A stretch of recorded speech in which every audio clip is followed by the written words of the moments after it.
Another week in the books and another member of Mitch's team bites the dust. Welcome to the MMA Survivor Podcast. I'm Michael Hoad, joined by Mitchell Machtinger and Nick Ashbourne. How are we feeling through 2 weeks of Survivor, gentlemen? It's pretty devastating considering both players are on my team, but I still got confidence that I got the winner on my team. There's a couple dark horses that I feel can make it to at least the merge and make my team somewhat respectable. I have confidence that no one from Mitch's team is going to win. In terms of fantasy, I'm riding high right now. Hoad's still in contention. I think it's fair to say that Mitch is done. But the season itself has been interesting. I think we mentioned this last week, and we might see with John Rocker going forward, but there's no super obvious person who's just awful, who people got rid of. Everyone has been in play, so the first couple of episodes have been really contentious and really interesting. For sure. I just love that Mitch is now worried that his people are just going to make the merge. That's, good luck to his team. Anyways, let's pick up the episode after Tribal Council. That random vote was cast for Baylor, even though she was not in jeopardy of being voted out. And Josh pulls her aside to explain that he was the one who did it because it will sort of hide their alliance from the rest of the guys, and it's to further them in the game. What do you guys think of that move? Yeah, I mean, I think I said last week that Josh would tell Baylor that he did this as a way of getting her to trust him in some twisted way. How it's I voted for you, but it's to show you somehow that I'm loyal to you. But it's also tough for him because it shows if the guys find out, then they'd realize that he's not in with the guys or not solidly in when they voted out Nadia in that sense. So I mean, I still don't really understand what the point of voting for Baylor was. I just don't think the guys on his team are smart enough to figure out that he's playing both sides. They don't seem like the brightest guys. That's exactly what I was going to say. Other than Josh, there's not a single other strategic player on that tribe. So we're going to talk about the vote later, of course. But what Josh did there is pretty obvious to anyone who has any idea what's going on. But the guys are just going to take away, we voted Val out. And they're not even going to realize what he did there. And, I mean, it's not necessarily the smartest move because Baylor didn't seem too receptive to it. But it seems like he's getting away with it. So over at Blue Tribe, we pick up, everyone's in sort of a good mood. Reed's doing his stretches, John's squatting his lumber, and Drew's doing some push-ups. Jeremy loves this because this is rubbing the girls the wrong way and just reinforcing his alliance with them. But the highlight of Blue Tribe's week is how their flint goes missing.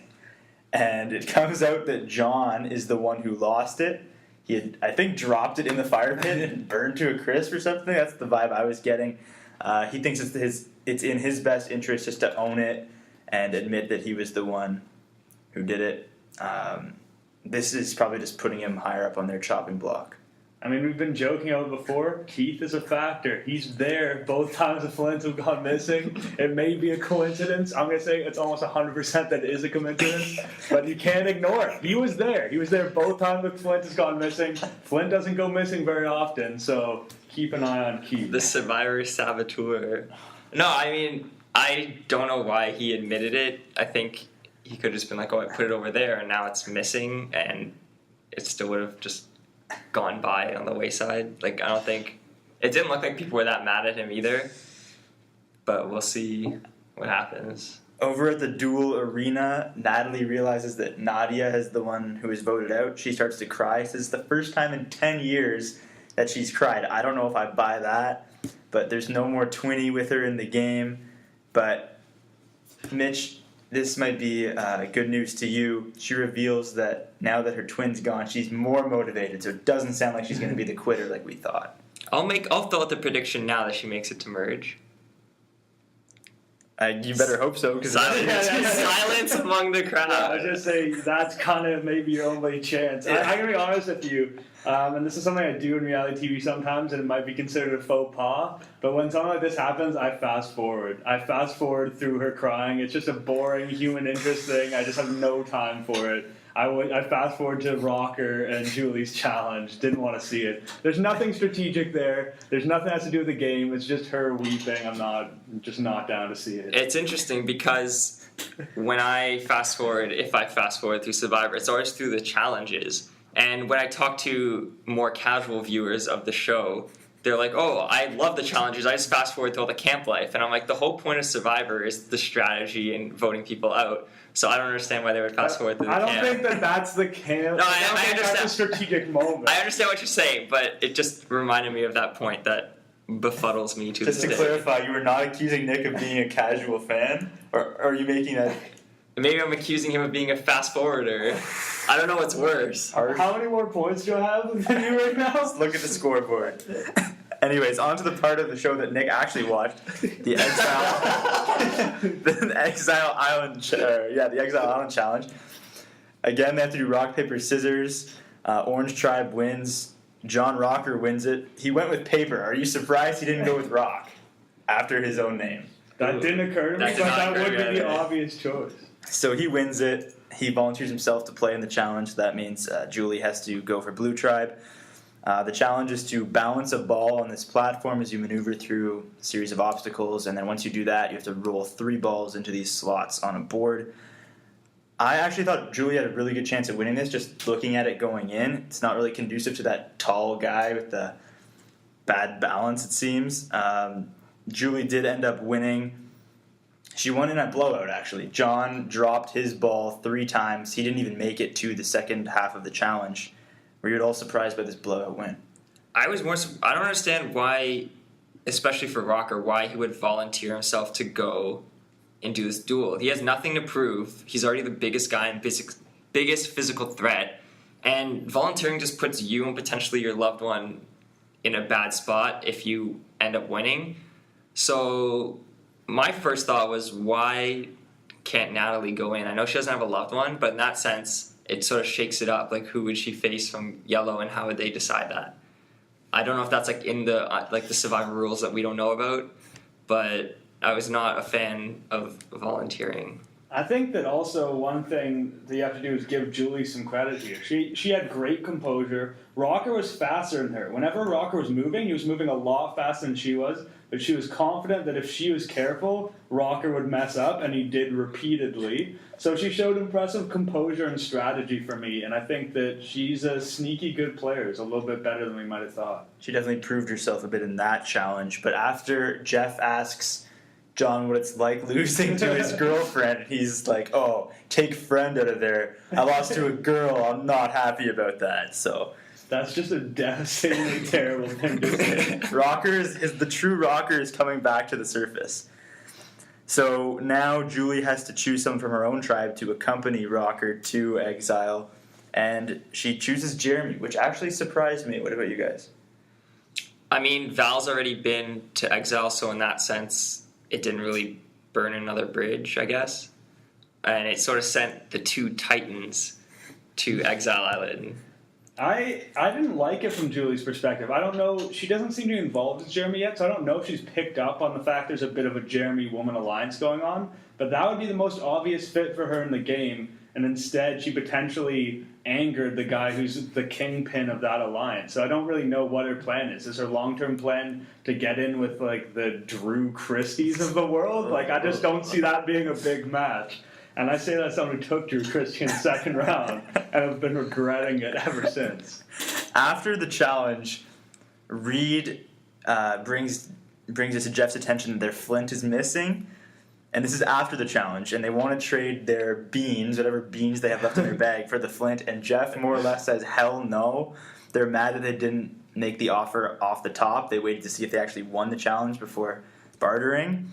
Jeff counteroffers flint for the fishing gear they just won, and they didn't want to do it at the start, but smartly, wisely, they did end up trading fire for fishing gear. I don't know why they wouldn't want to do that trade. Like, the motto of Survivor is, besides outwit, play out last. Like Jeff says, fire represents life in this game, and you need fire, like, literally to survive on the island. You need it to boil water, and also you need it to, like, boil your rice and beans. So in that sense, you need the fire, and there's no guarantee with the fishing gear that they would have actually been able to catch anything. Well, a couple of people, to be fair, did seem to be pretty confident that they would catch some fish, and they do have some guys on the team that have some background with that. That being said, I think what was really interesting, and I wish they hadn't done it, because I really wanted to see Jeff make good on his threat. The price would be way more in the future. He was very stern with them. He's like, "This is going to cost you way more if we try in the future." I just wanted to know like how he was going to blackmail them in the future, like take away immunity, like what was he going to try and charge them than the fishing gear? That would have been very interesting to see. But on to John and Jeremy heading to Exile Island. While they're there, Dale again brings up John Rocker's past and mentions the racial comments about foreigners in New York City. Josh says he doesn't care about these and he still wants to work with Rocker. Mitch, I know you're a big fan of this. Yeah, I mean, like Josh says, you always want to have a bigger target than you on the island, but in that sense, you can't align yourself with them because then you'd be the next person to go. But if you keep them around just as someone to throw votes at, then it's fine. Just I wouldn't get too close in that sense. I mean, this just reminds me of the situation with Boston Rob and Phillip. Every week, Boston Rob would say, "Oh, we can get rid of Phillip whenever we want. Let's not worry about it. Let's worry about a threat. Let's worry about this person who could be sketching our lines. We'll just leave Phillip around." And he drags Phillip to the end where Phillip has no chance of getting votes.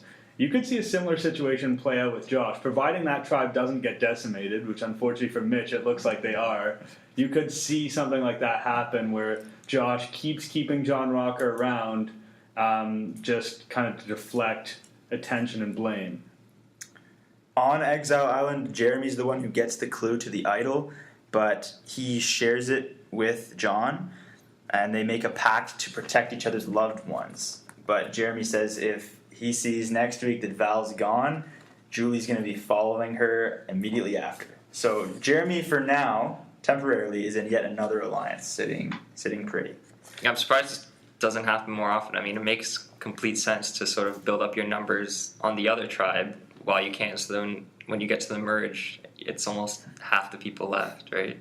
You know, it's a strategy that never occurred to me until this exact moment. Like, to go off the cuff here, what if you volunteer for that reward challenge, purposely lose so that you can go to exile and start making friends on the other tribe? I don't think that's not what John Rocker did. We know how he feels about losing to girls, so there's no way he did it on purpose. But that actually might be an interesting tactic. I don't know if anyone's going to do it, but it's something that could happen. I think it was interesting that Jeremy, he knew all about John Rocker. He's like, this guy's a straight up racist, and like he felt it was really distasteful to work with him. But he said he thought that it was an opportunity to protect Val, which it turned out not to be. I don't know. I thought that Jeremy's sort of biggest weakness in the game potentially was going to be how attached he was to his wife, which sounds terrible, like in terms of being a good person. But he seems to be like very attached. Like when she first went to Exile Island, he was really broken up about it. So we'll see how this plays out down the road. I think it's going to be great for him that she's out of the game, just personally. Anyways, this seemed like a really short week, at least in my opinion. We went right to the immunity challenge. There wasn't really anything shown at Exile except the idol clue. But the challenge this week is the duel where you stand on the platform and wrestle each other off. Nick, I know you are a huge fan of this challenge. Blue Tribe, being one member up, gets to sit someone out. They sit out Julie. I was surprised they didn't sit out Missy. You guys? Yeah, Julie had literally just proven herself able in a challenge, and you give her a seat right away. I think that might be a bit of a sign she's kind of on the outs with the tribe, that they're just willing to kind of park her on the bench, even though she's probably, like you said, a better player than Missy, and we'll see what happens with Missy. It wasn't great. But I mean, in that sense, you save Julie potentially for the next immunity. Like maybe they're thinking, should they lose this one, then they'll still have a stronger player be able to play when the numbers are even versus Missy instead. True. We're going to highlight some of the key matchups from this immunity challenge. We're not going to get into all of them, but the first notable one is the Battle of the Johns. John Rocker versus the other John. And this one is actually a sick challenge. Surprisingly, John ends up winning, not Rocker. And after losing the Flint, I think this could really go a long way with him getting back on the good side of his tribe.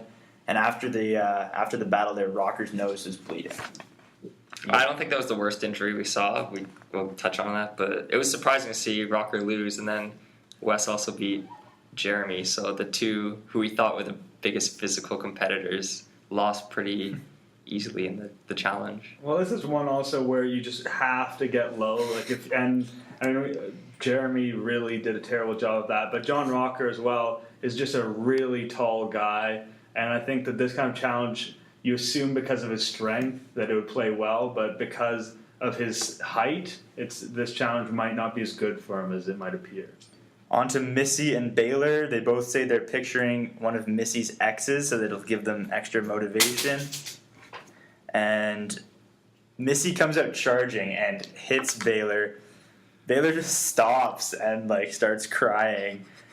And at first I thought her tooth got knocked out, but apparently she's got a split lip. It didn't seem like a big deal at all.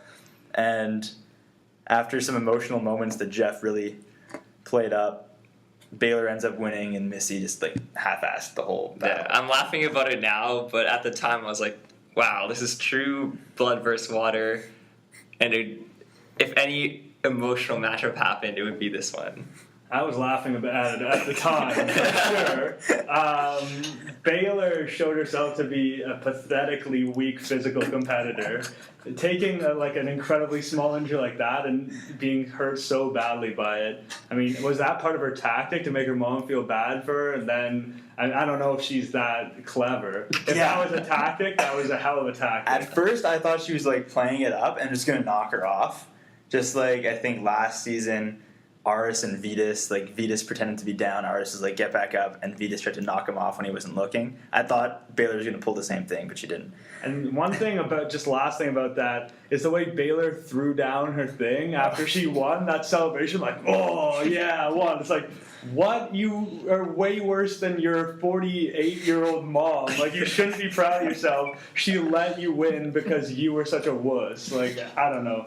That challenge made me feel way worse about Baylor as a competitor, and also worse about Missy, because it shows that she's so soft on her daughter that when things come to it at the end, wasn't that her exact quote, that she would never vote against her daughter? Yes. So that's just such a weakness when you're tied to that extreme. On to Reed and Josh. This one wasn't so great of a battle, but the best part was Drew on the sidelines saying, "Let's go, Josh." And then John has to remind him that, no, Reed's the one on their team. So that was hilarious. Reed ends up winning. That was a highlight of the week for sure. Another highlight of the week was the old man battle between Keith and Dale. Personally, I was really hoping this was the matchup that was going to determine who won. It almost was. Dale, again, showing that he's just a beast for his tribe, ends up winning. Do you guys like the old man fight? I don't know. The two of you seem really enamored with Dale. I mean, he's okay. I'm not a huge fan. I don't dislike the guy, but... One thing is that the tribes were going nuts for this one. Yeah. Each respective tribe was so in to watch their old man hit the other old man. I thought Keith was going to win. He seems like he's a little younger, I think. He's Firefighter. He's a firefighter. He's he hunts. He seems in good shape. Dale looks a bit out of shape. I don't know. I thought this was going to be easy money for Keith, but yeah, Dale keeps showing up. And I don't know. He's probably not a long-term threat, but it's hard to complain with what he's done so far. So this challenge comes down to the final duel. It's Kelly versus Jacqueline in a rematch of the very first duel. And Dale says he can't watch because it's Kelly's birthday, but he needs to cheer for Jacqueline. Kelly ends up winning, shows her value to the Blue Tribe as well. That was a bit anticlimactic, just seeing that it was just going to be a rematch of the first one. I would have liked to see each team choose your best female, I guess it was their turn, and go at it in that sense versus a pre-made matchup. Yeah, and then that matchup wasn't super exciting. Both Kelly and Jacqueline are maybe capable physical females, but not extraordinary, so it wasn't that much of a great sort of athletic competition to end it off. Back at camp, Val feels she's on the outs and says she has two idols. I didn't really get that. Yeah, right, you found two at this point. She says she's going to use one to protect herself, one to protect Jacqueline. Then Rocker uses the clue that Jeremy shared with him and finds the idol in what appeared to be like 30 seconds. I don't know how well that was edited, but it seemed pretty effortless to find the idol. That blew me. At first, I thought Val was just. I didn't realize it was Jacqueline. I thought it was just someone else, and she was just talking to Rocker about it just in front of the whole camp. But how would you find 2 idols? I know maybe it's like, oh, there's one exile, one at camp, but the worst part was everyone on camp just like automatically believed her. No one was like, that's like she's lying. I mean, what we said before is this tribe is not comprised of strategic players, and that's for that reason partly that Josh has shined. Not that he's a bad player by any means, but he's the only one with a head on his shoulders in this entire tribe. And I forget what Wes said. I mean, we've talked a lot about Wes's intelligence and whatnot in the past, but he's just like, oh, well, we'll just flush one out. Like, he just totally bought that she had 2. It was, if I were there, I'd be like, no, like, you are a liar. That's not the truth. But honestly, this was the perfect time to call the bluff on the idol. Chances are she doesn't have one this early, and 2 is not going to happen. But even if she does end up saving herself, like, you lose Baylor. And that's what would have happened. Really not that big a deal. So this would be a good time to flush it out. Rocker tells Josh about the idol situation, and there's this splitting vote deal going on. We go to Tribal Council not fully knowing what's going to happen. But at Tribal, Val starts to throw Baylor under the bus, which is not good for my team. She says she's playing both sides. Baylor denies it pretty half-heartedly. They go to vote, and the results are a 4-4 tie. And obviously, Val did not play her non-existent idol. They re-vote. Rocker flips his vote, and Val's gone. Mitch is down 2 players early. Especially the tie, too, is also devastating for the overall plus-minus because it added an extra 5 votes. So I guess we're going to move on to the point recap. It's a good transition. Like we stated before, I'm already down 2 players. Both you guys still got a full roster going. And potentially I'll be down 3 if Rocker ends up going home next week. So just to recap the points, Nick is sitting pretty with 58 points and 4 blues. Michael, you have 39 points and an even split. And I'm at 14. So I have a long way to go. I'm already anchored by minus 22 combined from Val and Nadia. So I have more negative points than I do positive points. And things can only go up for me. So I hope Rocker doesn't go home next week. And again, I'm open for trades. If any of you guys are interested in John Rocker and Val's potential 10 points for Jeremy winning the whole thing, I'll throw Val in there too. I am not going to bite. I'm pretty pleased with where all my players are standing. I could bite on Val later in the game if Jeremy got to a point, and then I could maybe throw you some side hack on like a Drew Christie or something for a dead Val. It's going to cost you more later. in the words of Jeff Probst. Well, yeah. My hero. I don't think anyone's biting. I mean, I think you got Reed. Reed seems like an alright player. He might be on the outs if this Jeremy Women Alliance is really solid, but we don't know yet. We don't really know the ins and outs of the Blue Tribe in terms of alliances just yet. No, we don't. And I feel that Drew and John, Jon, are going to be targeted before Reed would be anyways. I think Reed's your best bet. Let's not forget about Natalie. I think Drew could be the first to go on Blue. I think so too. But let's move into our MVP and LVP this week. Mitch, lead us off in this department. I'm going to pass on the MVP for now because I'm still working on it. I found it's a lot easier to think of least valuable players than most valuable players. So I'll listen to what you guys have to say, and then I'll think of something in the middle. It's greasy. All right, Nick. I'm fine. I thought I just won't name an MVP. Okay, to be fair, my MVP isn't great because I do agree with Mitch in the sense that this wasn't a week where anyone performed a masterstroke of a move. But I am going to go with Kelly. She won the immunity for the Blue Tribe. She lost to Jacqueline the first time and seemed to be physically overmatched. And she had like, oh man, she's bigger than I thought. And then she came back and won it. I mean, on her birthday, if that's significant to anyone. So yeah, I don't feel super good about her as the MVP, but I think it's a fairish pick. My MVP is a little bit unorthodox. I'm going with Dale. He's already proven that he's valuable around the camp, making fire and whatnot. And he just showed he's a force to be reckoned with physically. He just took down Keith, younger guy, firefighter. Was not expecting that much younger. Younger, or no, not to get into specifics. And he survived another week in the game. And I think he's actually positioned pretty well. There are 2 targets in front of him for sure in Jacqueline and John Rocker, and potentially 3 in Baylor. So now that he's made it through the first 2, I think he's in for the long haul, or sort of long haul. What about least valuable player? Mitch, you've got to have something for this. Yes, I do. Okay. I'm going to go... I could go with Val, but my team... I'll still pick someone for my team. John Rocker for volunteering for the duel. Again, I'm not a fan of that. And, I mean, just because we saw next week's preview, but it's... Everyone in the tribe knows who he is now, and it seems that his target is really growing. And that was my least valuable player this week. I'm going to go with Baylor this week. It's suffice to say I touched on it, but I absolutely hated what she did in the immunity challenge.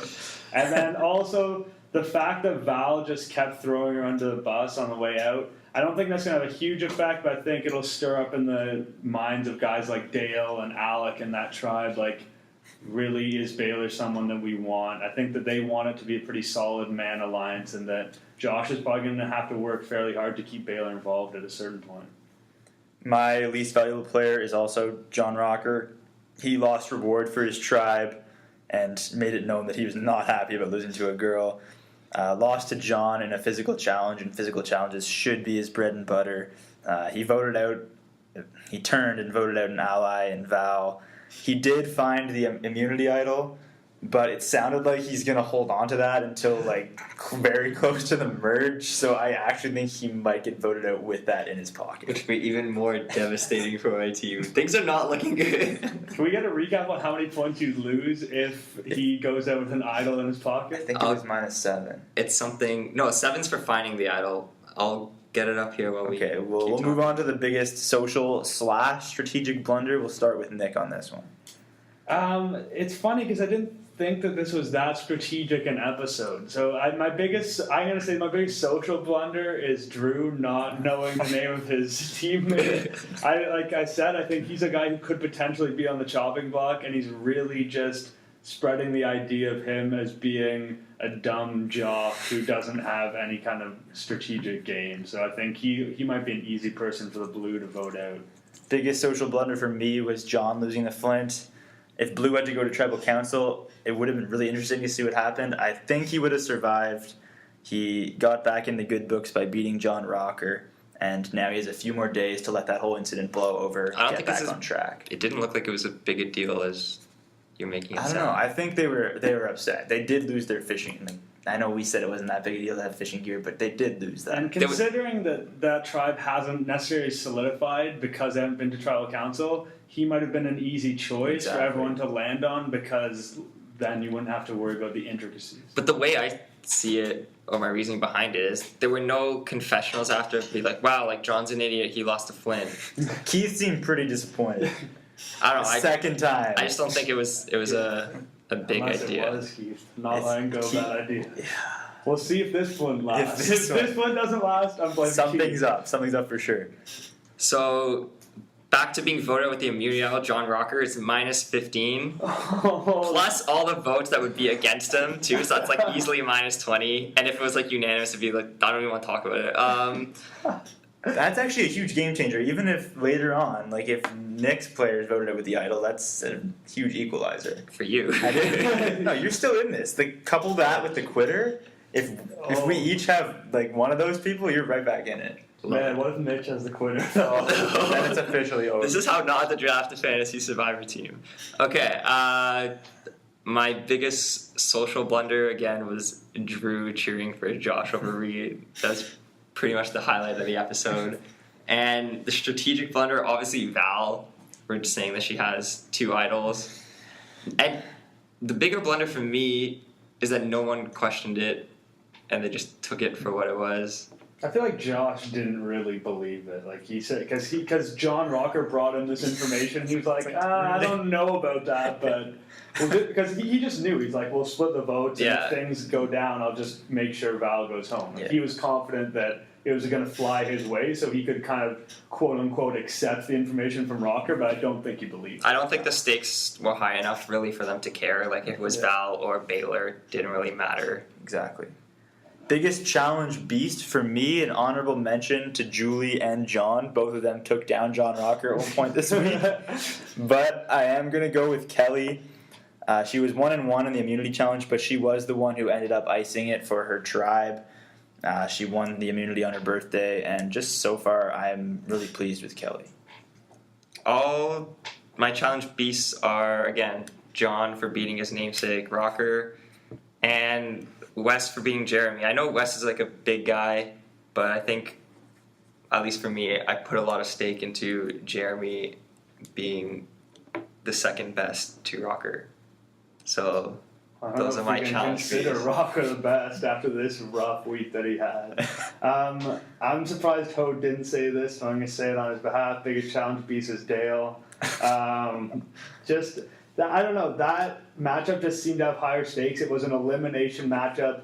Both tribes were so into it, and I felt like Dale was the underdog, so I was really impressed to see him come away with the win there.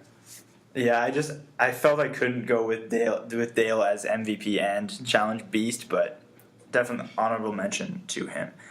Predictions, one person per tribe who is in trouble next week if their tribe loses. Who do you have? For yellow/orange, I have John Rocker. Based on the previews we saw for next week, seems like he stirs up a lot of trouble at the challenge, and his asshole is like coming out, so everyone's like caught on to who he is and knows his story. So Rocker, I think, is an easy out for yellow. And for blue, I'm going to go with Julie, just based on her association with Rocker, should they lose. Very heavy on the anti-Rocker train. I'm going to go with Jacqueline on orange. She has been just a non-factor who fell into the wrong alliance. I think that you're right, Rocker does seem to be stirring the pot, but hopefully he's self-aware enough to realize he needs to play his idol.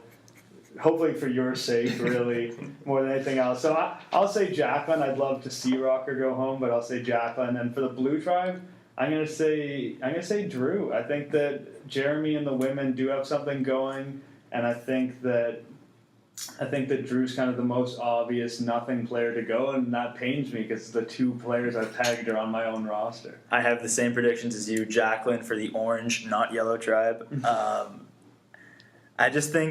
I don't even think they're going to knock out or try to knock out Rocker next week. I think they're going to keep him around. Their tribe's getting decimated. They need strong people, even though he hasn't been that great in challenges. He should be good. So I think they'll keep him around. Jacqueline's an easy target. For the blue tribe, I'm also saying Drew. Jeremy just has those ladies wrapped around his finger, it seems. Drew's been annoying around the camp. He can't keep track of his own tribe mates. I know Jeremy threatened that if Val left, Julie would follow her, but I think he's going to take his heart out of the game and use his head in this one. Bonus prediction. Does Rocker tell anybody he has an idol? No, I don't think so. No, I don't think there's an individual person with whom he has much of a bond at this point. I don't think there's anyone that he's that tight to in the game. I mean, I don't know. Maybe if he wound up on Exile Island with Jeremy again, he might tell Jeremy that he found the idol, but I don't really see it playing out that way. As a way to make peace with him, that's such an obscure scenario. I don't see it playing out. Anyways, thanks for tuning in. That's going to do it for this week's MMA Survivor podcast. For Nick Ashbourne and Mitchell Machtinger, I'm Michael Hoad, and we'll be back next Thursday with the next episode.